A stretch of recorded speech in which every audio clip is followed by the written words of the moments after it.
오늘은 2024년 새해 첫 주일입니다. 여러분 모두에게 주님의 은혜가 넘쳐나시기를 축복합니다. 오늘은 빌립보서 4장 8절로 14절 하나님께서 내 삶에 결합할 조건이라는 주제로 말씀을 나누도록 하겠습니다. 첫 번째 빌립보서 4장 8절로 9절 평화의 하나님께서 내 삶에 결합하실 조건. 오늘 주제의 내용이 첫 번째 대지에 들어있습니다. 평화의 하나님께서 내 삶에 결합하실 조건. 조건이 되어야 하나님께서 우리 삶에 결합하시겠다는 거예요. 첫 번째 8절 남은 자 형제 삶이여 그가 참된 삶인 만큼 공경할 삶인 만큼 의로운 삶인 만큼 순결한 삶인 만큼 친절한 삶인 만큼 칭찬받을 삶인 만큼 무슨 덕행이든 무슨 찬양이든 네 삶은 이런 삶을 인정하라. 개역 성경하고 좀 차이가 있죠.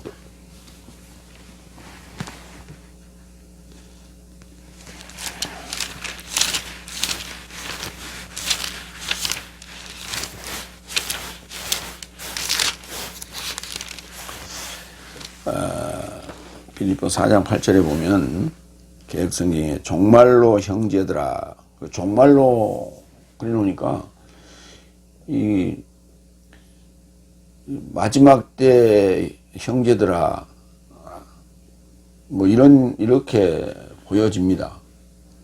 무엇이든지 참되며 무엇이든지 경건하며 무엇이든지 옳으며 무엇이든지 정결하며 무엇이든지 사랑할 만하며 무엇이든지 칭찬할 만하며 무엇은 덕이 있든지 무슨 기림이 있든지 이것들을 생각하라. 그러니까 이것들을 생각하라고 그랬는데 무엇이든지 참되며 등 이렇게 나열된 이것이 누구를 가리키며 무엇을 가리키는지 언급이 없어요. 그래서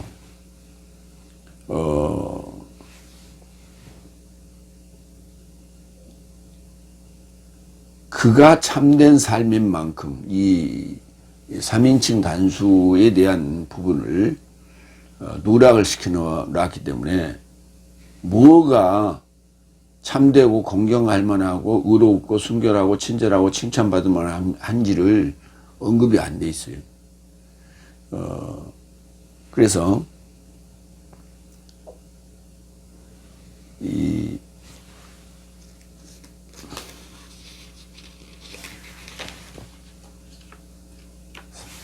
4장 7절에서 하나님에 대한 언급이 나옵니다. 평화의 하나님이라고. 그리고 지금 이제 우리가 8절을 읽고 있는데 9절에 또 평화의 하나님이라는 언급이 나오면서 그러면 이런 것들을 인정하고 수행할 때 평화의 하나님께서 네 삶에게 결합하실 것이라고 하는 그런 이제 그 조건부를 제시한 거예요. 조건부 내용을 제시한 거예요. 그러니까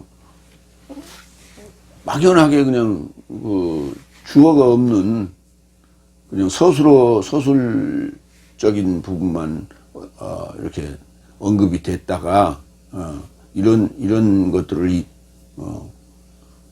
인정하라 이런 식으로만 언급이 돼 있으니까 읽어도 무슨 말인지 이렇게 얼른 납득이 안 가는 거예요.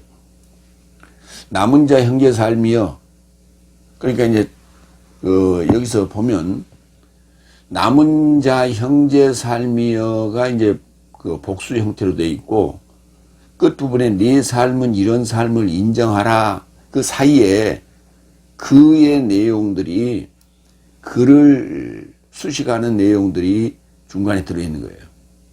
그래서 이 인정하라라고 하는 로기조마이라고 하는데 이 부분을 좀 살펴보도록 합니다. 로마서 4장 3절 왜냐하면 성경이 무엇을 말하는가? 아브라함도 하나님으로 믿었으며 그것이 의에 이루고자 그에게 인정되었다. 예. 여기 개혁성경에도 또 이게 이 부분도 지금 잘못 번역한 오류 중에 하나예요. 4장 3절 뭐라고 되어 있냐면 성경이 무엇을 말하느냐? 아브라함이 하나님을 믿음에 이것이 저에게 의로 여기신 바 되었다. 여긴 바 되었다. 그렇게 여긴 바 되었다는 말은 무슨 말이냐면 간주되었다는 얘기예요. 간주되었다. 내가 그렇게 간주한다. 그게 아니라 인정되었다고요. 그리고 아브라함도 하나님으로 믿었어요. 하나님을 믿은 게 아니라 목적격이 아니라 역격이에요. 근데 영어는 이 역격을 번역할 수가 없어요. 그래서 헬라어나 한글은 이게 가능합니다. 우리는 굴절어라고 그래가지고 격변화가 일어나요. 단어에. 그래서 하나님께서 하나님으로 하나님에게 하나님을 이런 식으로 격변화가 일어납니다. 그래서 헬라어를 한글로 번역하는 데는 그러니까 헬라어를 정확하게 번역할 수 있는 단어는 한글이다. 그런데 영어는 이게 위치에 따라서 격변화가 일어나는 거예요. 근데 역격은 주로 간접 목적어인 4인칭의 뭐뭐에게로 쓰입니다. 그러니까 그렇게 쓰기는 좀 곤란하거든요. 왜냐하면 아브라함이 하나님에게 믿었으며 이렇게 하기는 좀 곤란하잖아요. 그래서 그냥 목적격 위치에 놓으니까 목적격이 되어버린 거예요. 하나님을 믿었다. 여기에 목적격이 생략이 됐어요. 아브라함도 말씀을 하나님으로 믿었다고요. 왜냐하면 창세기 12장에서 아브라함이 말씀을 좇아 가나안 땅으로 가게 되잖아요. 그것을 알고 있기 때문에 그 부분을 생략하고 있는 거예요. 그러면서 오늘날 우리에게 재차 묻는 거예요. 너희는 말씀을 무엇으로 생각하며 어떻게 믿느냐라고 묻는 거예요.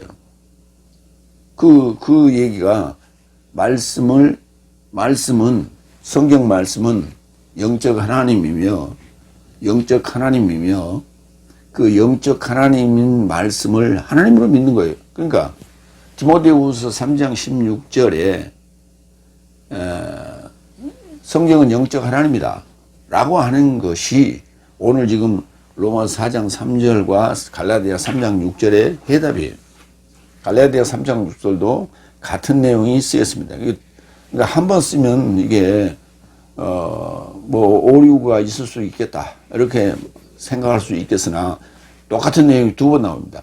갈라디아 3장 6절 볼까요? 마치 아브라함이 하나님으로 믿었으며 그가 의에 이르고자 그에게 인정받았다 함 같다 이렇게 돼 있어요. 그래서 거기 둘 다 인정받았다라고 하는 단어가 로기조마이로 쓰이고 있고 하나님이 역격으로 의로로 지금 번역이 가능합니다. 다시 한번 상기합니다. 그가 이제 그 내용이 뭐냐? 그가 참된 삶인 만큼, 공경할 삶인 만큼, 의로운 삶인 만큼, 순결한 삶인 만큼, 친절한 삶인 만큼, 칭찬받을 삶인 만큼. 누가? 그가 누구예요? 하나님이죠. 7절에 언급했던 하나님이에요. 그리고 9절에 또 이제 언급할 거예요. 참되다. 우리가 이제 진리는 알레데이아라고 하는데, 알레테스, 참되다. 형용사예요. 참되다. 요한복음 5장 31절로 32절. 만약 내가 나에 관하여 증언한다면 나의 증거는 참되지 않는다. 나에 관하여 증언하는 자가 다른 자이다. 나에 관하여 그가 증언하는 증거가 참되다는 것을 나도 알아본 것이다. 이 세례 요한에 관한 얘기를 하면서 세례 요한 그가 나를 증언하고 있다. 그러기 때문에 참되다는 거예요. 내가 나를 자칭 하면 그게 참되다고 말할 수 없지. 누구나 그건 다 자화자찬할 수 있지 않냐 하는 거예요. 그 얘기를 하고 있는 거예요. 디모데전서 3장 8절로 9절을 봅니다. 그와 같이 봉사자 삶으로 공경할 만하고, 공경하다는 단어가 셈노스, 두말하지 않고 많은 술에 전념하지 않고 부끄러운 이득을 탐하지 않으며 깨끗한 공동인식 안에서 믿음의 비밀을 가진 자라야 한다. 누구냐? 집사, 봉사자의 조건이에요. 성경은, 하나님은 무한한 사랑을 공급합니다.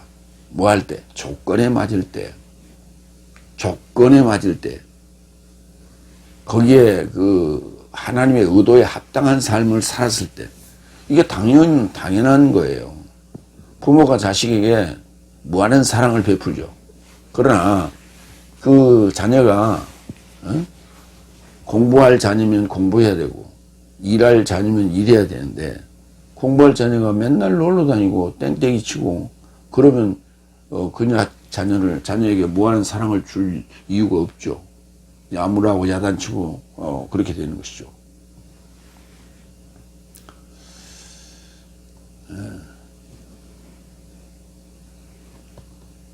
그래서 봉사자 삶으로 공경할 만하고 이런 조건을 가진 자들이어야 된다고요.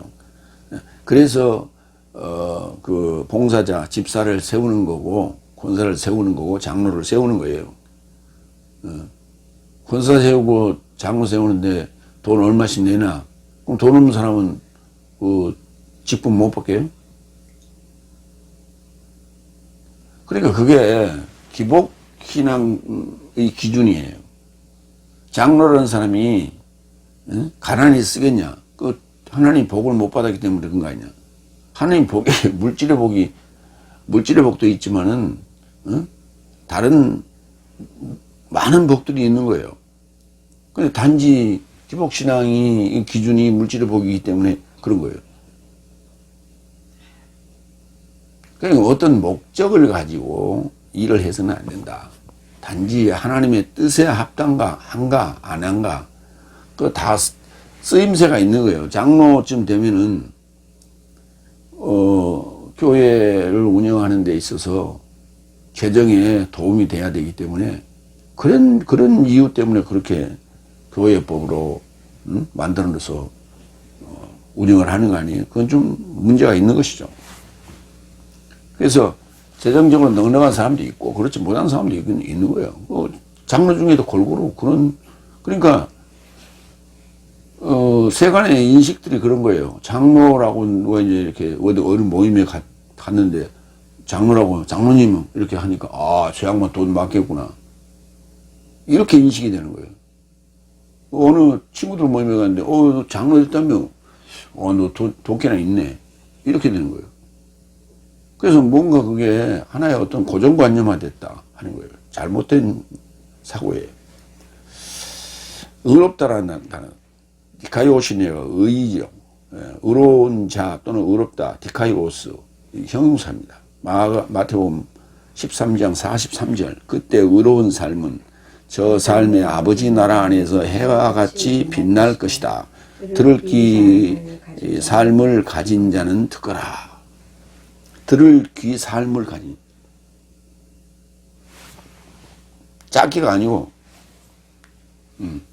삶이에요. 그래서 이제 귀가 두 개니까 그걸 이제 복수로 썼는데 들을 귀 삶이에요. 그러니까 듣는 것도 삶이에요. 그래서 들을 귀가 있고 듣지 못할 귀가 있다는 거예요. 오늘날 지금 수많은 그리스도인들이 있고 수많은 사람들이 있지만은 그 중에 이제 어느 정도 들을 귀가 좀 있어서 교회에 나오는 사람, 그 중에서도 또 진리를 들을 만한 귀가 있고 듣지 못할 귀가 있고 이렇게 되죠. 그래서 이제 우리가 열려 있느냐 닫혀 있느냐의 차이를 지금 여기서 언급하고 있다라고 보면 됩니다. 고린도후서 11장 2절도 볼까요? 왜냐하면 나는 하나님의 열심으로 네 삶을 열명한다. 왜냐하면 네 삶을 그리스도스인 한 남자에게 순결한 처녀로 곁에 세우려고 중매하였다. 정결한 처녀로 그렇게 돼 있죠. 아그노스, 순결한 처녀로요. 정결하다는 것은 그냥 씻어놓은 거고, 순결하다는 것은 글쎄요, 더럽혀졌는데 씻었다고 해서 깨끗해질 수가 없죠. 그러니까 하나님의 말씀은 우리가 정결하게 됐다 이렇게 말을 하는데 순결하게 된 거예요. 정결보다 더 순수해진 거예요. 순결하다는 것은 뭡니까? 이 부부 관계에 있어서 지켜야 될 아주 중요한 덕목이죠. 그 부분이 순결하다고 번역하는 게 낫죠. 그러니까 원상복구된 거예요. 처음 그렇게. 그리고 하나님 말씀의 능력이 그만큼 있다 이런 표현이 볼 수가 있는 거예요. 그다음 친절한이라는 단어, 친절한 단어. 누가복음 22장 48. 친절하다는 단어는 프로스필레스라고 하는 단어인데, 이 프로스필레스는 빌립보서에 한 번 쓰였어요. 그러면 이 단어는 프로스와 필레오, 좋아하다, 사랑하다 라는 단어와의 합성어예요. 그래서 그게 좋아하는 걸 향해서, 무엇을 향해서 좋아하다, 무엇을 향해서 사랑하다, 그런 의미예요. 누가복음 22장 48절. 그러자 예수께서 그에게 언급하시되 유다여 네가 포옹으로 사람의 아들을 넘기느냐, 인자를 넘기느냐 이렇게 했는데, 그때 그 포옹이라는 단어가 필레오예요. 이게 필로스가 되죠. 명사로. 포옹. 좋아하는 척 하는 거예요. 와서 포옹하고 아니면 이렇게 볼에 키스하는 그런 가룟 유다의 모습을 보면서, 행동을 보면서 네가 포옹으로 사람의 아들을, 인자를 넘기느냐 이렇게 얘기하신 거죠. 그 다음 칭찬받을 만하다, 유페모스라고 하는 단어인데, 이 단어도 마찬가지 본문에 한 번 쓰였어요. 주로 이런 합성어들은 이 빌립보서에 한 번 쓰인 데가 많이 나옵니다. 이 단어는 유라는 단어, 좋다라운, 좋은 유와 폐매, 명성이라는 단어의 합성어예요. 그러니까 좋은 명성, 칭찬받을 만하죠. 유명한 자, 명성. 누가복음 4장 14절. 그리고 예수께서 영의 능력 안에서 갈릴라야에 이르고자 돌아가셨다. 그리고 그에 관한 명성이 금방 전체를 따라 나갔다. 여기서 이제 소문이라는 표현으로 썼는데, 소문은 나쁜 소문도 있고 좋은 소문도 있죠. 근데 이 패배라고 하는 것은 명성이에요. 그 다음에 무슨 덕행이든 무슨 찬양이든, 덕행은 아레테, 그리고 찬양은 에파이노스입니다. 베드로전서 2장 9절, 먼저 덕행. 그러나 네 삶은 택한 족속이요, 왕다운 제사장이요, 거룩한 열국이요, 수행에 이르는 백성임은 어떻게 하든 내 삶을 어둠에서 초청하여 그의 놀라운 빛에 이르게 하신 자의 덕행을 네 삶이 발표하게 하려는 것이다. 그렇죠. 바로 이게 덕이에요. 덕행이. 덕이고 또는 덕행. 예. 덕스러운 행동을 덕행이라고 하죠. 덕행이라 해도 되고 덕이라고 해도 되는 거예요. 무슨 덕을 말하든 이와 같은 위에 언급한 내용들을 다 포함되어 있는 것이다 라고 말할 수 있는 거예요. 다음 찬양. 에베소 1장 6절에 언급했죠. 사랑 안에서 그의 은혜의 영광의 찬양에 이루고자 사랑받는 자 안에서 내 삶을 은혜 베푸셨다 라고 이제 에베소에서 언급을 합니다. 영광의, 은혜의 영광의 찬양에. 예. 은혜도 명사, 영광도 명사, 찬양도 명사. 예. 그건 이제 세 가지를 나열하면서 거기에, 그거 하고자 말이에요. 사랑 안에서, 그러니까 무한한 사랑을 베푸셔서 그의 은혜화, 그의 영광화, 그의 찬양화. 이게 하나님의 덕목인데, 이 덕목에 내가 같이 누리는 거예요. 거기에 참여하는 거예요. 거기에 화되는 거예요. 그 사랑받는 자 안에서 내 삶을 은혜 베푸셨다. 그런 이게 하나님의 사랑이에요. 이게 에베소 1장은 예정론이라고 합니다만은 사랑이에요. 은혜고. 두 번째로 갑니다. 이제 이 9절. 네 삶도 저 삶을 내 안에서 배웠고 받아들였고 들었고 알아보았으니. 자, 이래야 언급이 맞죠. 8절하고 9절이 연결해야죠. 네 삶도 저 삶을 8절에서 언급한 그러한 하나님의 덕목인 삶을 누구를 통해서 배우느냐. 하나님한테 직접 배운 게 아니라 나를 통해서 배웠다는 거예요. 내 안에서 배웠고 받아들였고 들었고 알아보았다. 저 삶을 수행하라. 그러니 수행하라. 저렇게 살라. 라고 요구하는 거예요. 그러면 평화의 하나님께서 네 삶에 결합하여 계실 것이다. 있을 것이다. 이게 조건부 아니에요. 하나님은 누구나 조건 없는 사랑은 없어요.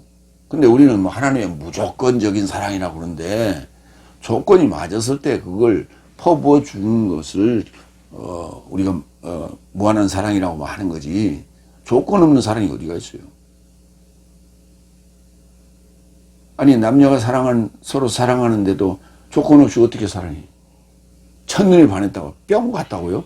그 뿅 갔는데 그 뿅 갔을 때 그 상대의 그 말투라든지 상대의 미모라든지 상대의 행동이라든지 이런 어떤 것을 감지했을 때 그거에 감동받고 감탄해서 뿅 가는 게 아니에요? 어떤 뭔가가 없는데 어떻게 뿅 가요? 뒷모습만 보고 뿅 갔어요? 뒷모습 보고 뿅 갔는데 앞으로 돌아보니까 곰본데 그렇게 마음 변하지 않을 수가 있어요. 그렇지 않는 거예요. 그래서 여러 가지 조건이 일치될 때 서로 합치가 될 때 그게 불꽃이 튀는 거예요. 하나님도 마찬가지예요. 그러니까 무조건적인 사랑, 무한한 사랑 그런 것들을 외치는 자들은 뭔가 속셈이 있어서 그래요. 왜? 뭔가 안 볼 때 딴짓하고 싶은 거예요. 그래서 그런 얘기들을 공유하는 거예요. 공유. 그러니까 만약에 내가 그 딴짓할 때 그걸 만약에 발견했더라도 그 딴짓 걸지 말아라 이런 얘기예요. 그래서 미리 초쳐 놓는 거예요. 그런데 그게 성도들 입장에서는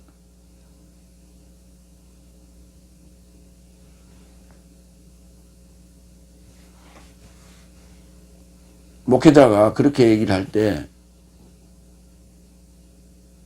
저게 아닌데 라고 생각할 수도 있어요. 그러나 대부분 하고 받아들입니다. 왜? 그 상황이 나에게 올 수 있는 확률이 목사님에게 있을 확률보다 훨씬 많거든. 그래서 딴짓하고 싶은 마음이 많아요. 특히 남자들에게. 그래서 공감하는 거예요. 배웠다는 단어가 만따노예요. 만따노. 요한복음 6장 45절. 저는 예언자 삶 안에 기록된 것이며 저 삶은 하나님이 가르친 모든 삶일 것이다. 그런즉 아버지 곁에서 듣고 배운 모두는 나를 향해 온다. 그러니까 아버지 곁에서 듣고 배운 모두는 그 아버지 곁에서 듣고 배운 자, 어느 아버지 밑에서 듣고 배웠다는 얘기예요.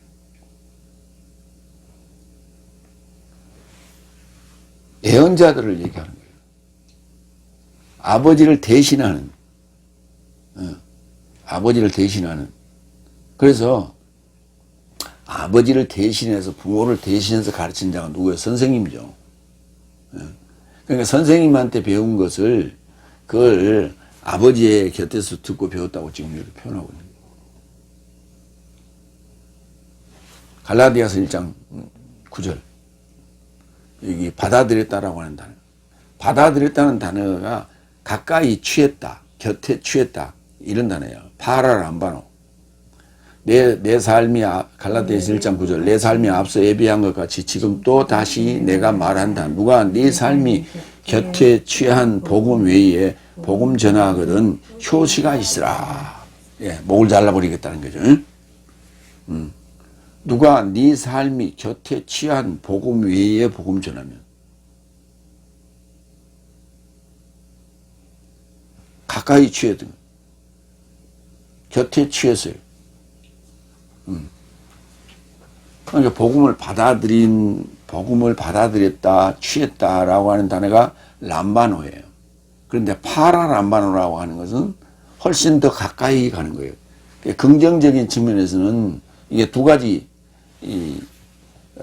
입장으로 쓰이는데, 긍정적인 측면으로 쓰일 때도 있고, 파라가 부정적인 측면으로 쓰일 때도 있어요.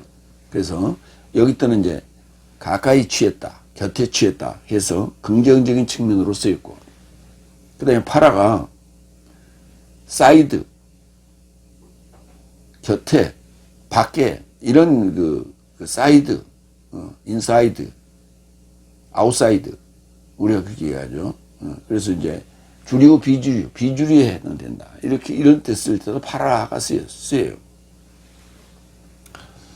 그래서 이 파라가 주의 깊게 봐야 될 단어입니다. 그 다음에, 들었고, 그 다음에 알아보았다. 그랬는데, 먼저 들었고, 듣다는 단어가 아쿠에, 들음이라는 단어죠. 아쿠에. 그리고 들었다는 단어는 아쿠오에서 아쿠에가 옵니다. 이 두 단어가 쓰인 데가 바로 로마서 10장 17절, 18절에 쓰여 있어요. 그러므로 믿음은 들음에서 나며, 아쿠에, 들음에서 나며, 들음은 그리스도스의 해설로 인함이라. 그래마 18절, 오로지 나는 말한다. 저 삶이 듣지 않았느냐? 그런즉 적어도 저 삶의 소리가 모든 땅에 이루고자 나갔고, 저 삶의 해설 삶도 거주지 극단 삶에 이루고자 나갔다. 예, 복음은 다 지금 세상에 외쳐졌어요. 근데 그것을 수많은 소리가 떠돌아다녀요.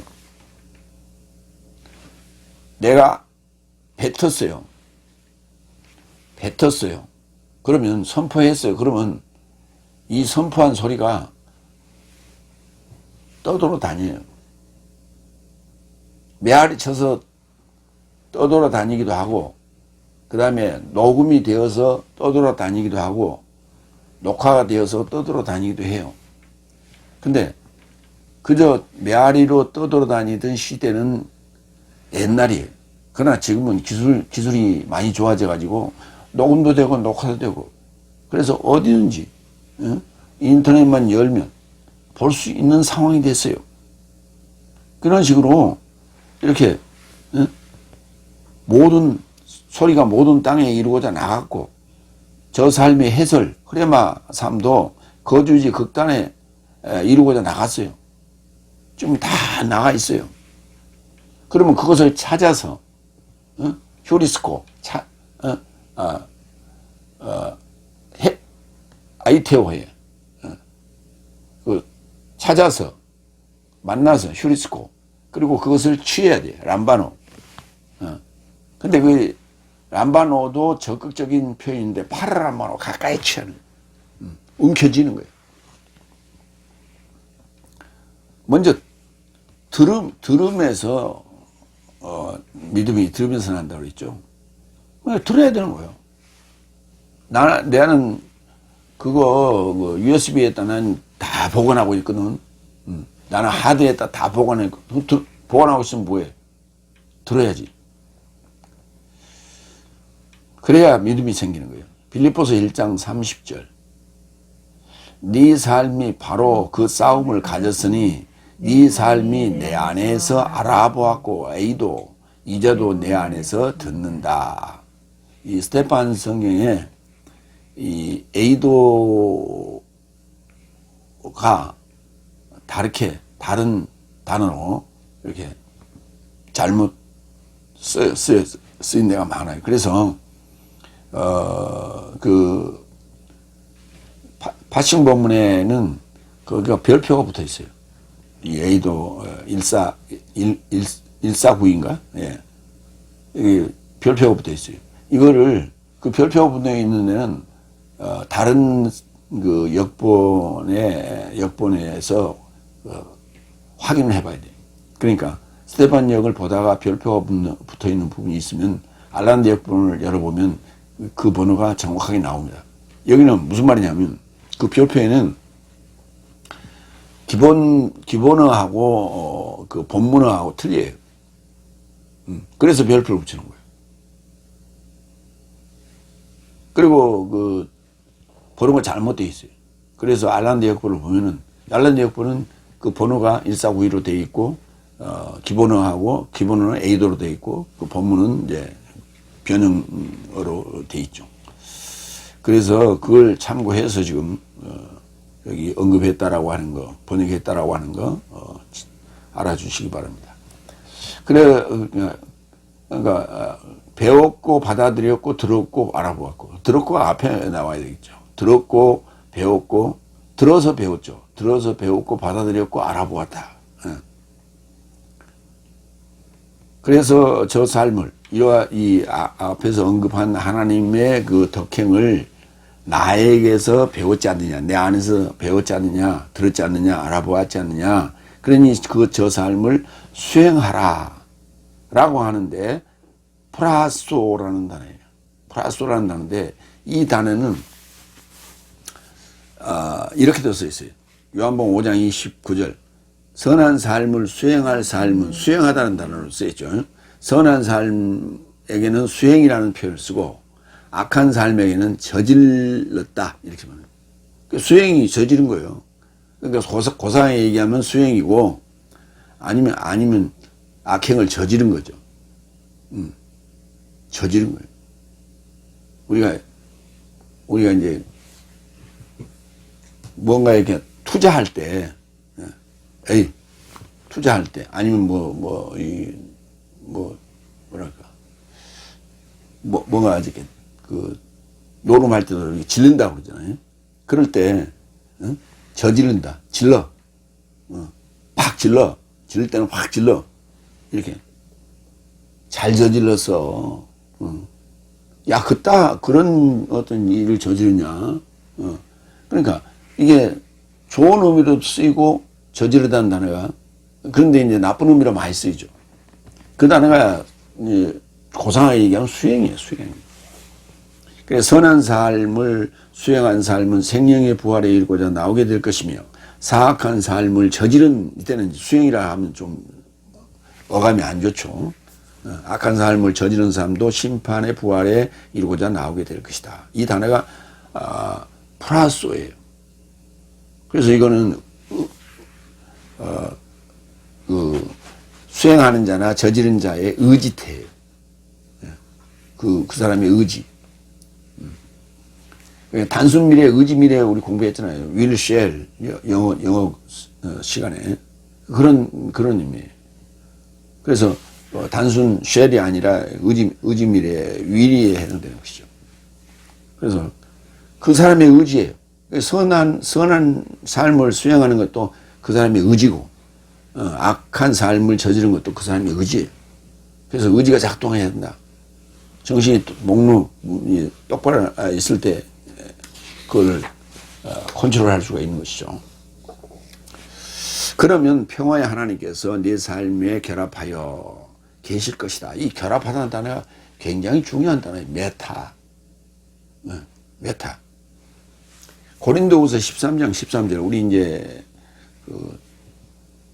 축도할 때 주로 쓰는 구절이죠.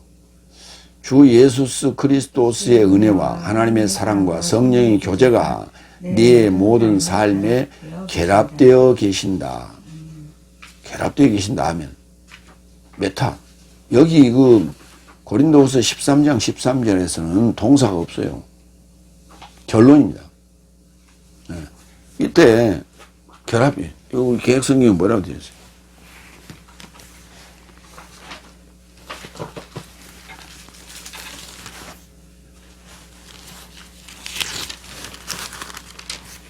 주 예수 그리스도의 은혜와 하나님의 사랑과 성령의 교통하심이 너희 무리와 함께 있을지어다. 내 모든 삶에 함께 있을지어다라고 하는 건 미래 시제예요. 미래 시제가 아닙니다. 시제가 없어요. 동사가 없는데 어떻게 시제가 있어요? 메타예요. 결합이에요. 결합. 그러니까 주 예수 그리스도스의 은혜와 하나님의 사랑과 삼위일체 되어서 삼위일체는 이게 이게 합치면 삼위일체 아니에요. 삼위일체 되어 있다고 내 모든 삶에. 그 삼위일체는 더하기가 아니라고 쉰이 아니에요. 메타지. 곱하기지. 그러니까 1 곱하기 1 곱하기 1은 1이라고요. 그게 삼위일체예요. 수식으로 나열하면. 응? 근데 이 개념을 모르니까 1 플러스 1 플러스 1은 1이다. 1 플러스 1 플러스 2, 3이지 어떻게 1이에요? 그러니까 기본 공식부터 잘못됐다고요. 기본 원리부터. 그러니 그 삼위일체를 설명할 수 있나요? 삼위일체는 우리가 설명할 수 없는 비밀이다. 그러면서 굳이 설명하자면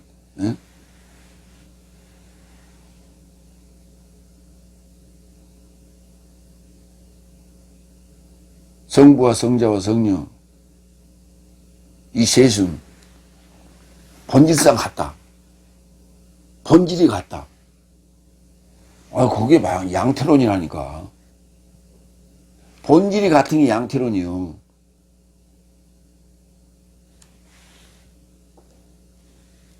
국가의 3대 요소, 국민, 주권, 영토. 본질이 틀려요. 본질이 틀린데 곱하기를 해야만이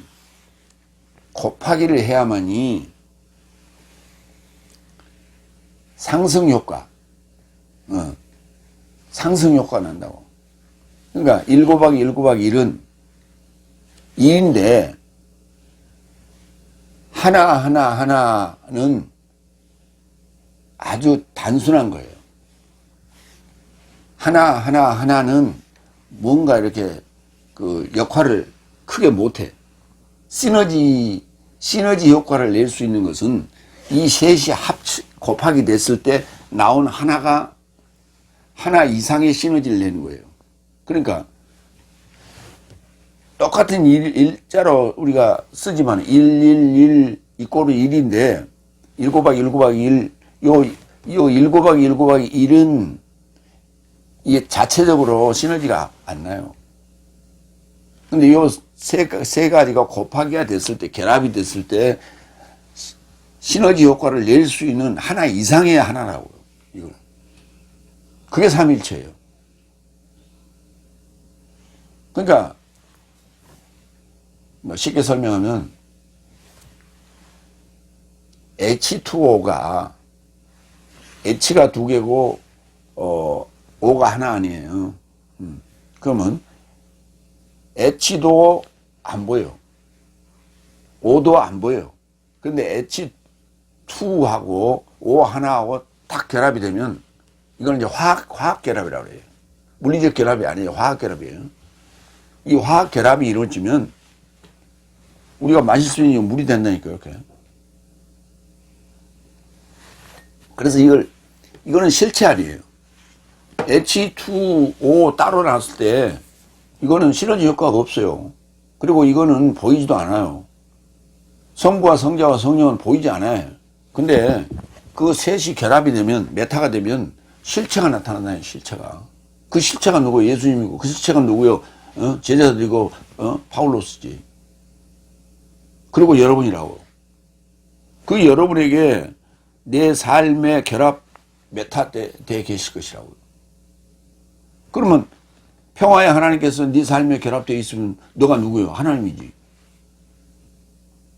그게 성경의 비밀이라고요. 그게. 그 비밀을 왜 외면하고 피조물은 절대 하나님 될 수 없어 였다고 설명하고 있어. 그건 사탄이 하는 소리예요. 그러면서 무슨 이만희가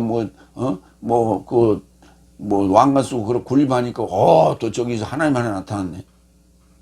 하나님은 그런 하나님이 아니에요. 하나님을 잘못 이해한 거예요. 두 번째, 빌립보서 4장 10절로 11절. 나는 자조감을 배웠다. 자, 첫 번째 대지하고는 좀 이게 동떨어진 얘기죠. 나에 대한 얘기를 합니다.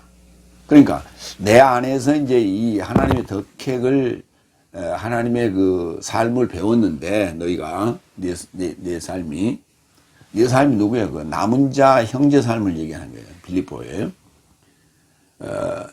나는 자조감을 배웠다. 그러니까 내 자조감도 지금 너희에게 전가가 된다는 거예요.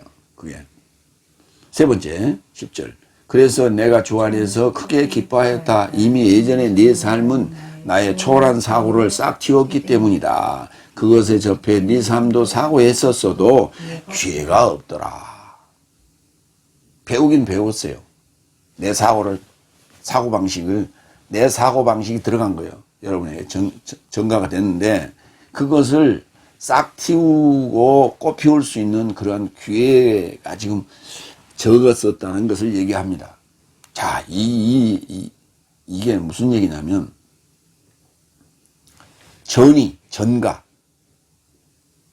유전, 이게요. 유전이라고 하는 게 피를 통해서 유전이 되죠.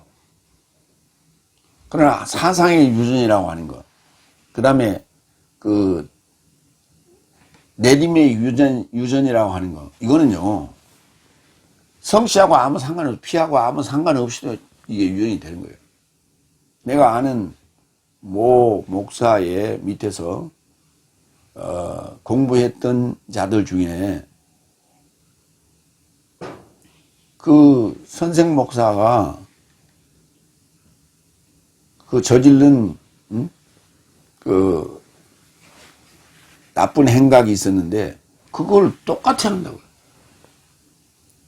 그러니까 사고라고 하는 사고방식, 이 생각까지도 전이가 된다니까.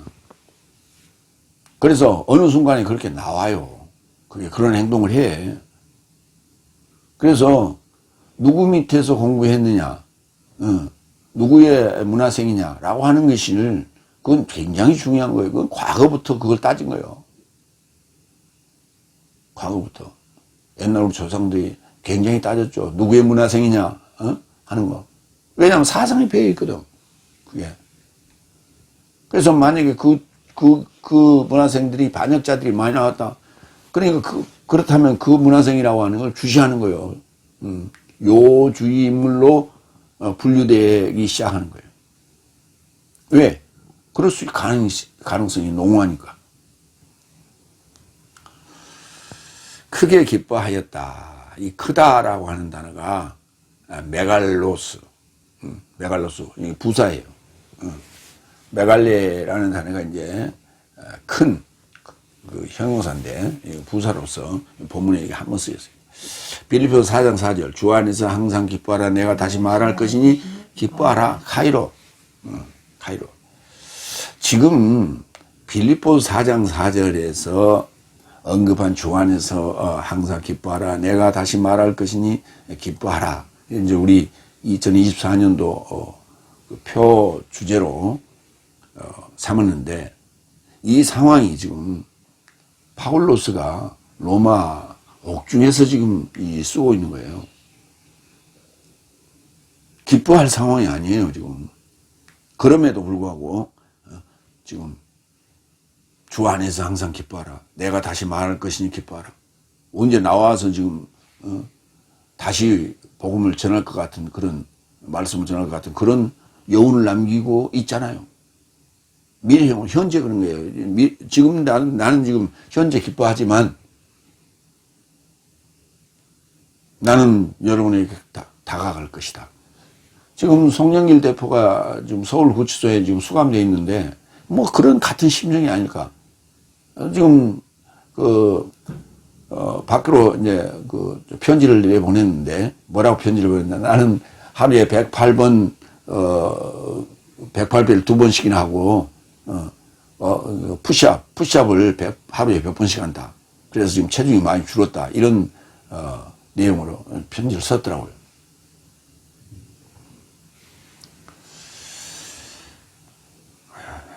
이미 예전에 내 삶은 나의 초월한 사고를 싹 틔웠기 때문이다.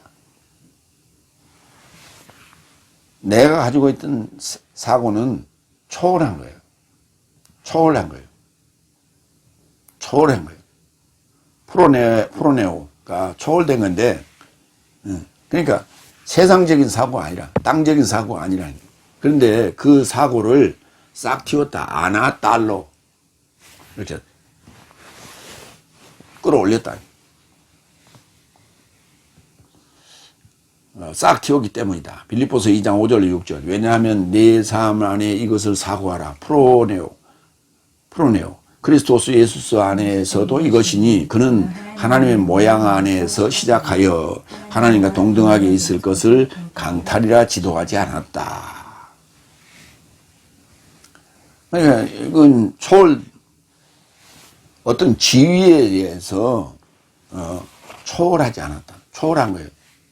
그러니까 이런 사고를 할 수 있는 것이죠. 그렇지 않으면 이런 사고를 할 수가 없죠. 그래서 조금 전에 뭐 송영길 전 대표에 대한 얘기를 했는데 그 부인도 보면 남영신인데 그분도 참 아주 초월한 사람 같아요.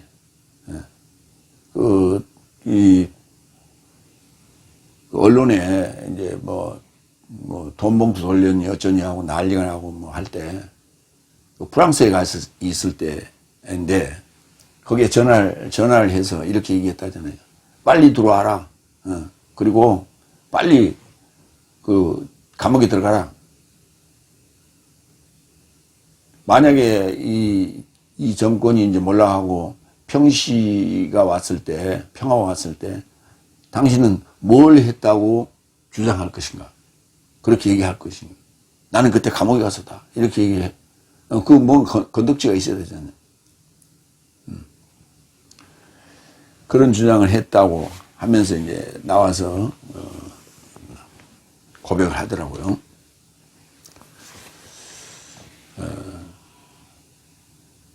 싹 틔웠기 때문이다. 그것에 접해 네 삶도 사고했었어도 기회가 없더라. 사고했었어도가 이제 과거 완료예요. 사고했었어도 과거 완료. 그러니까 싹 틔우고 또 그것을 사고했어요. 싹은 틔웠어요. 그런데 그것을 꽃 피울 수 있는, 열매 맺을 수 있는 기회가 적더라. 기회가 없었다. 이 기회라는 단어가 카이로스 또는 때가 없었다. 때를 잘 만나지 못했다. 이런 얘기가 되겠죠. 그 앞에 이제 부정 접두 알파가 붙어 있어요. 그래서 아크리레오마이. 아크리레오마이. 오마이가 이제 오마이 동사로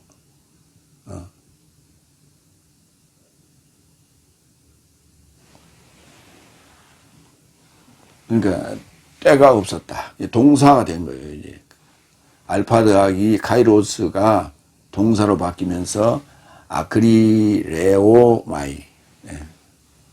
중간태 형태의 동사로 바뀌었어요. 기회를 포착하지 못했다. 이런 얘기죠. 요한복음 7장 6절. 그런즉 예수께서 저 삶에게 말씀하신다. 내 때가 아직 임하지 않았다. 그러나 네 삶의 때는 언제나 준비되어 있다. 그렇죠. 때가 있다는 거예요. 이게 우리가 때가 있다는 거예요. 누구에게나 그런 기회가 온다. 우리 모든 사람에게는 성공할 수 있는 기회가 3번 온다고 그랬잖아요. 그런 때가 있다. 이런 얘기예요. 내 때가 아직 임하지 않았다. 예수님께서도 이런 말씀하셨어요. 그 단어가 카이로스예요.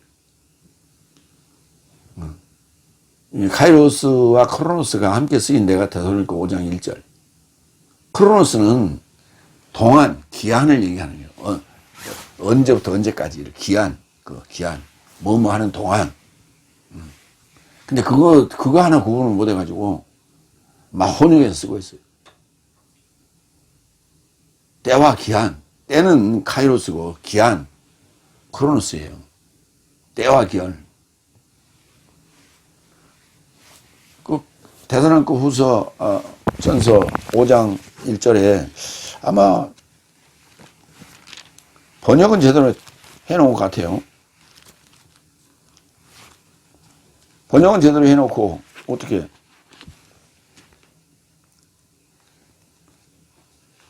실제로 적용할 때는 때와 시기에 관하여 이렇게 해야죠. 때나 시기나 같은 단어예요. 카이로스예요. 때, 시기, 절기, 기회 이 단어가 카이로스예요. 때와 시기에 관해서는 그랬는데 그러니까 크로노스를 시기로 본 거예요. 아니요. 때와 기한에 관해서.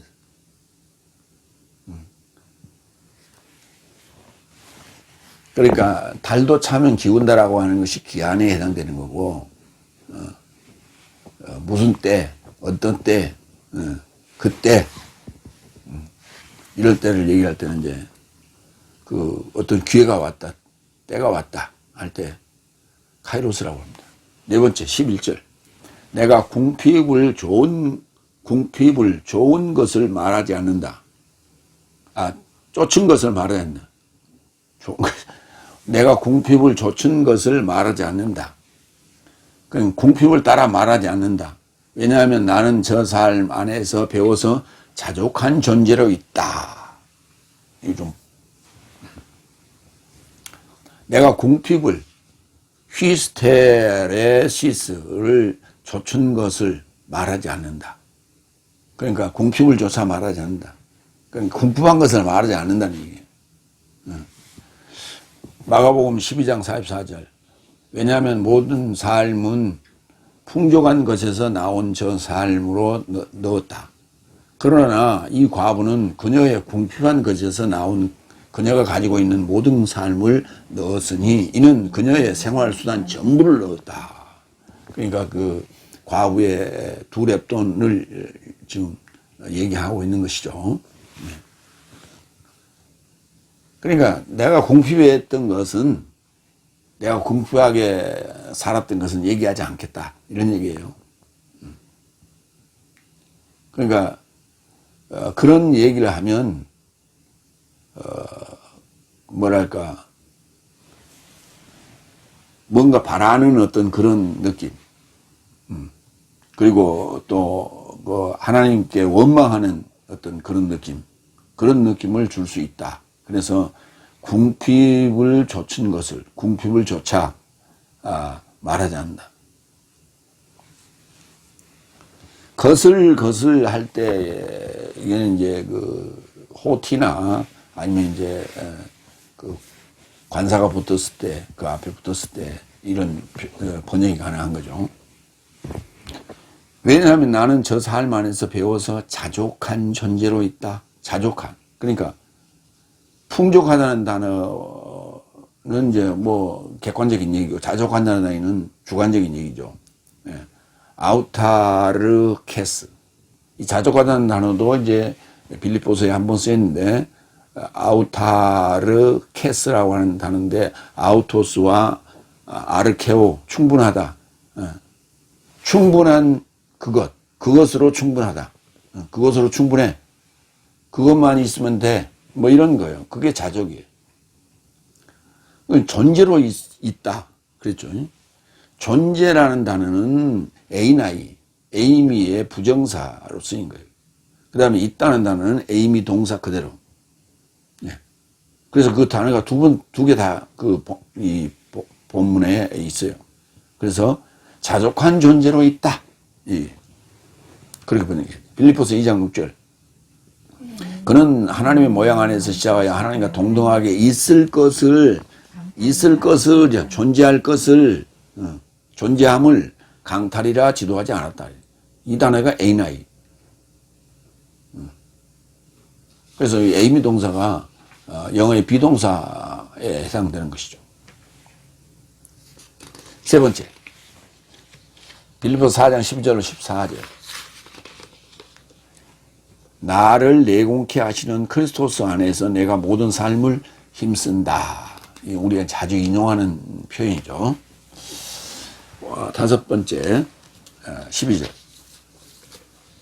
내가 낮추게 될 줄도 알아본 것이고, 넘칠 줄도 알아본 것이고, 모두 안에서 그리고 모든 삶 안에서 배불러짐과 굶주림과 넘침과 부족함을 전수받은 것이다. 전수받았다 그래요. 누구한테 전수받았어요? 하나님에게 전수받았던 거예요. 하나님에게 전수받았으니까 나에게서 내 안에서 배운 너희들도 당연히 그렇게 전수받아야 돼. 그러니까 그 유전적인 그 DNA가 그대로 간다는 거예요. 그러니까 넘침도 있고 굶주림도 있고 부족함도 있고 배부름도 있다고. 그러니까 부자 장로도 있고 가난한 장로도 있어야 되는 거예요. 그게 서로 조화를 이루는 거예요. 근데 지금 현재 다섯 날 교회는 전부 부자 장로만 있어. 가난한 장로는 손으로 꼽을 정도예요. 없는 건 아니에요. 있어요. 처음부터 가난한 장로가 있는 경우는 정말 드물고, 부자 장로였는데 사업이 망해가지고 지금 가난한 장로들은 많고 그래요.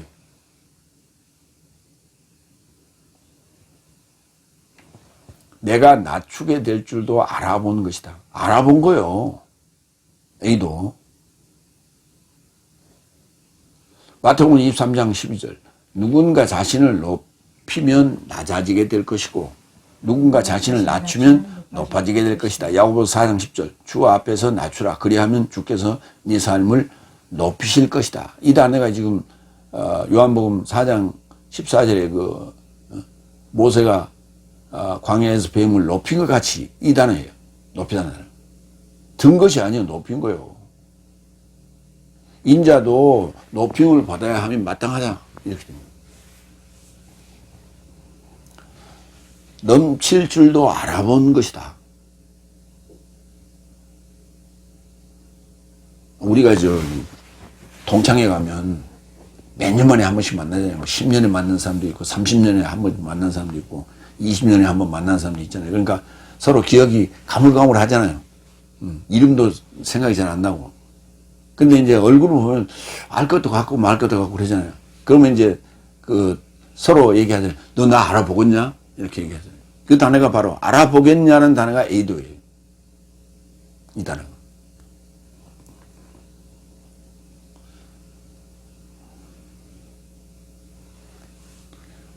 그 다음에 넘칠 줄도 알아본 것이다. 페리슈어.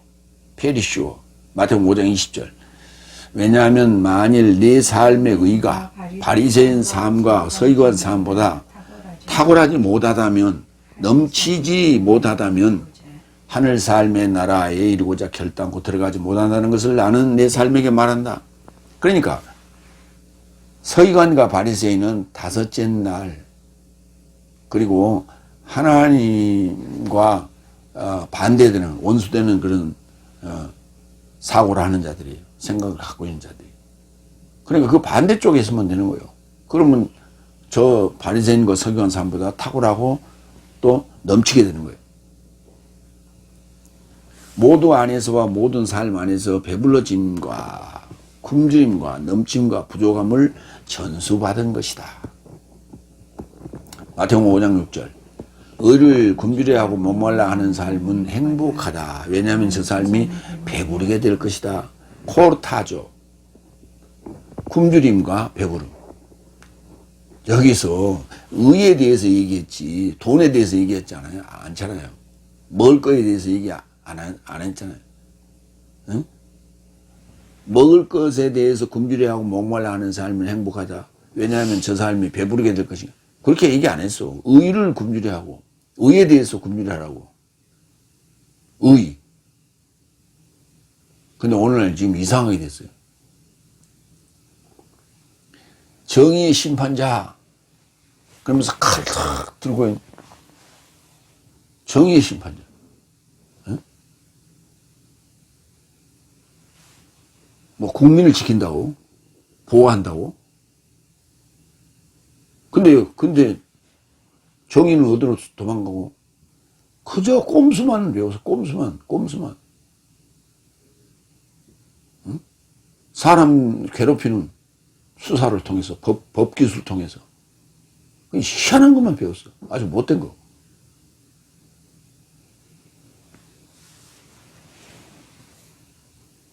그러니까 온 천지가 지금 다 그렇게 돌아가고 있어요. 교회도 지금 같이 맞장구 치고 앉았어. 거기에. 왜냐하면 선거운동 했고 같이 전부 이직에 했기 때문에 뭐 변명할 여지가 없지. 그러니까 똑같이 돌아가는 거야. 같이 미쳐 돌아가는 거야. 교회에 정의는 없어요. 불의만 가득해. 그래서 미래가 있겠어요? 과거에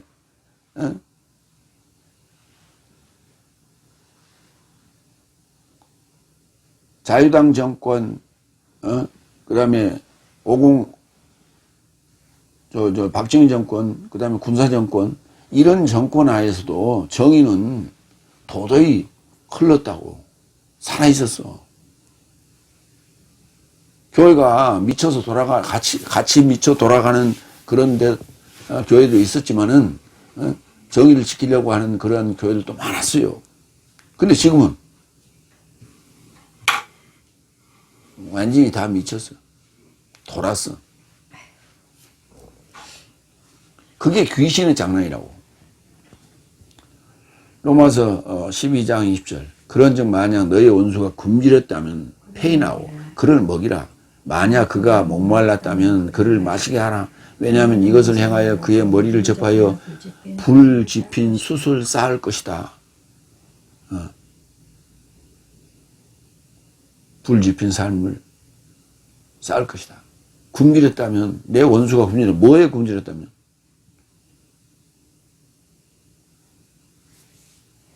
밥 못 먹어서 굶주렸을 수도 있죠.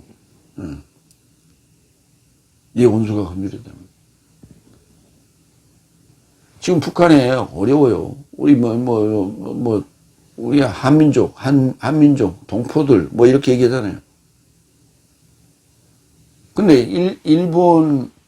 일본도 어떻게 보면 우리 동포들이에요. 우리 핏줄이에요. 둘 다 원수요. 근데 일본은 그래도 먹고 살잖아. 북한은 지금 죽겠대. 그렇다면 예수님의 말씀을 따른다면, 이거 로마서니까 이거 바울의 말씀이니까 그냥 아니요? 근데 예수님께서 복음서에서 그랬잖아요. 내 원수를 사랑하라고. 근데 지금 교회들은 북한에 대해서 어떻게 생각하고 있어요? 대부분의 교회들이 지금 현재 지금 이데올로기에 편성해서 전부 삐끗하면 빨갱이 뭐니 하면서, 그게 진짜 빨갱이가 아니라 저들 어떤 정치적 목적으로 사용되고 있는 거 아니에요.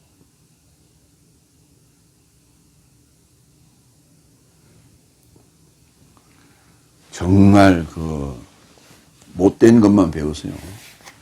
예수님의 제자라고 하면서 정말 못된 것만 배웠어요. 한심합니다. 부족에 대해서 오늘 두 가지를 다 이제 서로 반대말, 지금 배불러짐과 굶주림, 넘침과 부족함, 낮춤과 높음, 고린도전서 1장 7절. 아무런 은사 없는 가운데서도 내 삶은 부족해지지 않음같이 휴스테레오, 내 삶의 주 예수 그리스도의 계시를 간절히 기다리는 것이니. 아무런 은사 없는 가운데서도 내 삶을 부족해지지 않음같이 포기하지 않았다. 응? 그러니까 가난은 죄가 아니에요. 불편할 뿐이다. 근데 문제는 그 정신이 쇠약해지면, 나약해지면 망하는 거예요. 그것을 부끄럽다고 생각하면 그게 나약해지는 거예요. 그때 지는 거고 실패하는 거예요. 가난은 불편할 뿐이지 죄는 아니에요. 부끄러운 건 아니에요. 그렇게 여기라 해요. 이제 그래서 내가 배부름을 모르냐, 넘침을 모르냐, 내가 높아짐을 모르냐, 다 알고 있다 이게 바울로스가. 그러니까 다섯째 날에 가졌던 그 높아지는 거, 그 배부르는 거, 그 넘치는 거, 이런 것들을 가지고 있다면 나누어라. 지금 얘기하고 있는 거예요. 나 이거 두 가지 다 겪어봤다. 다 부질없는 것이다. 그러니까 이제 불교 용어를 빌리자면 공수의 공수거 이런 얘기예요. 빈 몸으로 왔다가 빈 몸으로 가는 거다. 그 세상에 이 땅에 있으면서 뭐 가졌고 누렸고 하는 거 다 부질없는 짓이다 하는 얘기를 지금 하고 있는 거예요. 여섯 번째 13절. 나를 내공케 하시는 그리스도스 안에서 내가 모든 삶을 힘쓴다. 이것보다 더 귀한 게 있냐? 내공. 엔디나모. 디나모라는 단어는 디나미스, 능력이라는 단어. 우리 기억하시죠? 예, 디나모, 가능케 하다. 가능케 하다. 가능케 하는 것인데, 이제, 우리말로 얘기하면 이제, 할 수 있다. 이거예요. 할 수 있다. 가능케 하는 것이, 가능하다가 할 수 있다. 이거 할 수 있어, 없어? 너 이거 가능해, 안 해? 뭐 이런 얘기. 가능하다는 얘기는 한문이죠. 안에서 가능케 하는 거예요. 안에서 가능케 하는 거예요. 그러니까 안에서 가능케 하는 거니까 내공. 우리 무협 영화 같은 데 보면 뭐 내공을 짜서 막 이렇게 하고 그러잖아요. 중요한 게 내공이에요. 말이 어눌해도 얼굴이 좀 주름이 많아도 말을 좀 못해도 중요한 건 아니에요. 뭐가? 내공이 있어야 돼. 바로 그리스도 안에서 나를 내공케 하시는 그리스도스 안에서 그리스도스와 결합됐을 때 나의 안에서 가능케 하는 이 능력이 나온다 이게. 내가 그래서 모든 삶을 힘쓴다. 그게 바로 내 힘이다 하는 얘기예요. 에베소 6장 10절. 남은 나의 형제 삶이여 주 안에서 그리고 그의 힘의 세력 안에서 내적 능력을 키워라. 내공을 키워라. 골로새서 1장 11절. 기쁨과 함께 모든 인내와 오래 참음에 이루고자 그 영광의 힘을 조차 모든 능력 안에서 가능케 되니 그 능력 안에서가 디나미스. 일곱 번째 14절 마지막. 더욱이 나의 환난에 공동 교제하는 환난은 뜰리프시스. 공동 교제하는 네 삶은 잘 행하였다 그랬죠. 그때 행하였다는 포예어예요. 아까 프라소는 저질다, 수행하다는 그렇게 표현하고 여기 포예어는 행하다. 공동 교제한다는 단어가 코이노네오. 코이네오에 교제한다는 거예요. 사귄다는 거예요. 사귄다. 근데 같이 사귄다. 사귈 때, 그러니까 사귄다라고 하는 단어만 쓰면은 여럿이 사귈 수도 있고 혼자는 못 사귀죠. 그게 이렇게 보통 명사, 대중어이지만은 공동 교제한다는 얘기는 뭔가 상대가 있다는 거예요. 상대가 있다. 그때 훨씬 더 구체적이죠. 구체적이고 디테일한 거예요. 그래서 공동, 파울로스가 주로 많이 쓰는 어법이 이 신이라는 단어를 이렇게, 이건 둘이 합쳐졌다. 예, 더하게 됐다. 할 때 공동, 신, 코이노네오. 이렇게 표현했어요. 마태복음 24장 8절 9절. 그러나 이 모든 삶이 고통의 시작이라. 그때 저 삶이 내 삶을 환난에 이르고자 넘겨주고 네 삶을 죽일 것이다. 그리고 나의 이름을 인하여 열국 사람 모두에 의하여 미움받을 것이다. 이게 이제 공동 완성의 표적이 뭡니까? 라고 예수님께 마태복음 24장에 제자들이 물었을 때 예수님께서 하신 말씀 중에 한 부분이에요. 환난이. 근데 이 환난을 겪어야만이 공동 완성이 된다는 거예요. 공동 완성이 된다. 그러면 환난은 뭐냐? 그리스토스와 결합됐다라고 하는 그 표적이에요. 표적. 그러니까 크리스토스의 해설, 흐레마를 선포하면 반드시 환난이 온다는 거예요. 이 환난을 겪지 않으면은 결코 이게 뭐예요? 진통이에요. 진통. 호전 반응 또는 진통. 이게 구원받았다는 호전 반응이라니까. 환난이라는 게. 이걸 무슨 뭐 세상이 뒤집어지고 뭐 3차 전쟁이 일어나고 이딴 소리나. 그러니까 걔 눈에는 똥밖에 안 보인다고. 그렇게 해서 하여튼 성도들을 겁줘가지고 뭐 하려고? 결집시키고 돈 뜯으려고. 쉽게 얘기해서. 제대로 성경에 있는 복음만 제대로 선포해봐요. 성도들이 교회 와서 헌금하고 막 그냥 그런 식으로 열성을 피우고 그런가? 그래 안 한다니까. 다 계산이 뻔해가지고 겁을 팍 줘야 헌금도 많이 하고 열성도 부리고 그러는 거예요.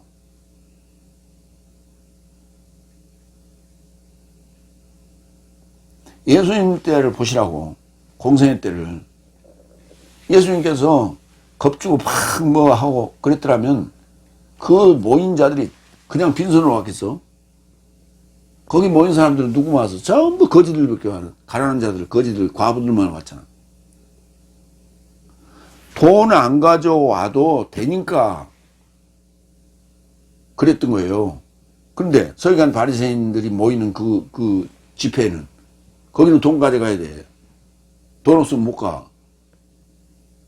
근데 예수님이 주관하는 집회는 빈손으로 가도 되니까 그랬던 거예요. 왜? 거기 가면 겁 안 주니까.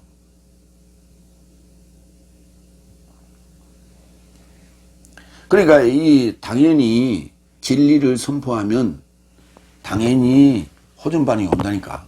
그것이 환난이에요. 에베소서 5장 11절. 그리고 네 삶은 어둠에 열매 없는 행위에 공동 교제하지 말라. 사귀지 말라고. 그래서 네 삶도 더욱 책망하라. 일일 삼선해야 돼.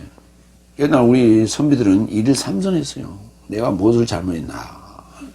늘 자기를 비판하고 비평하고 책망하고 그렇게 했다고. 굉장히 중요한 거예요. 이게 다분히 이 도덕적인 이런 삶의 모습은 유교적인 부분하고 많이 통하는 부분이 많이 있어요. 삼강오륜 등등 하고 많이 통해요. 그래서 동서양의 사상이 뭐 동떨어진 것 같지만 천만에 그렇지 않아요. 인간의 삶이랑 똑같습니다. 인간의 삶이랑 똑같아요. 우리 외국인들 뭐 우리나라에 와서 뭐 한 2박 3일 머물고 가잖아요.